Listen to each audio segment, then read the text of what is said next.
So Tasmania people are very slow-paced compared to people in Melbourne. They're way more humble, kind of. They're more open and loving to people, I feel. That's what I noticed when we were knocking on doors and we were, all of that stuff. They were just way more happy to see us.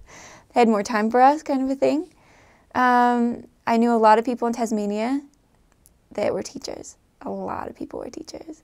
And they were always so happy to go to school and learn and teach all their kids. That's something that was really common for people in Tasmania. A cool thing about it, I mentioned New Zealand earlier. I love New Zealand. I didn't surf there. But Tasmania is a place it's kind of like a mini New Zealand. The scenery, at least, is what it looks like. The scenery, there's hills, not many mountains. There's lots of hills. Green, like so green and beautiful.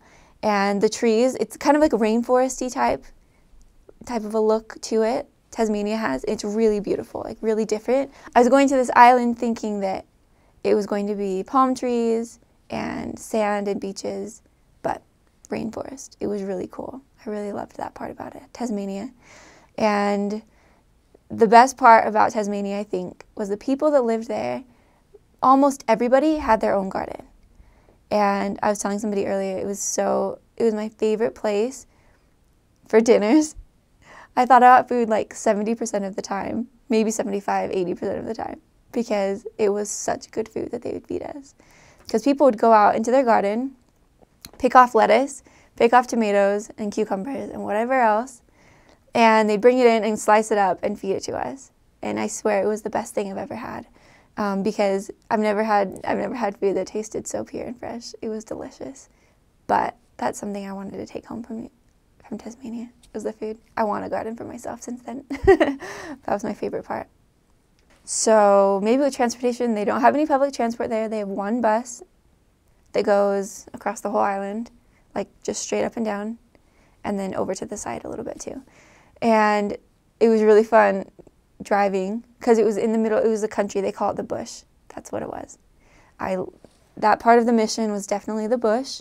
And in the bush, there's lots of wallabies. And it was really sad, but we'd see wallabies hit on the side of the road all the time. Just little kangaroos is what they are, the wallabies. And then we would see what's called wombats, and they look kind of like giant rats, but cuter. And they're not mean, and they're not gross. But they're really big, like rock-solid animals, and we'd see those on the road sometimes.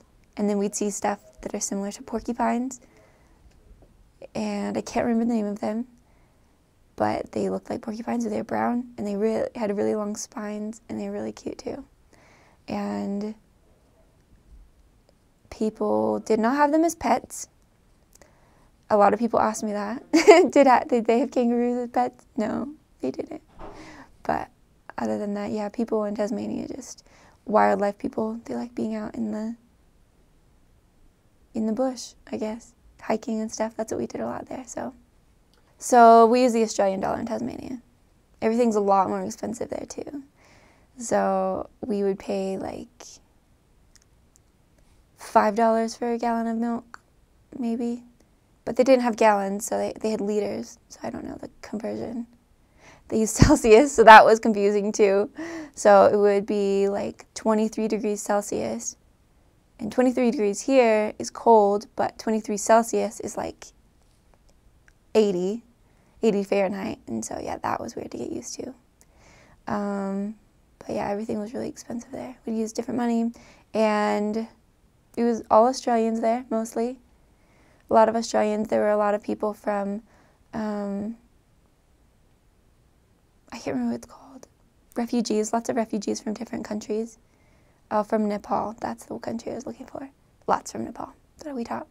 And they would either speak Nepalese or English. Most of them spoke English though, so that was our language there. But it wasn't as diverse as Melbourne City itself, that's for sure, not even close. But I remember a big business there it was called Bogues, and it was a bar. It was like a really famous type of beer that they would have there, only in Tasmania. And so we saw those on every corner. They were left and right bugs. And so, yeah, but that's, I guess, not very good for a missionary. It's useless for a missionary to know that, but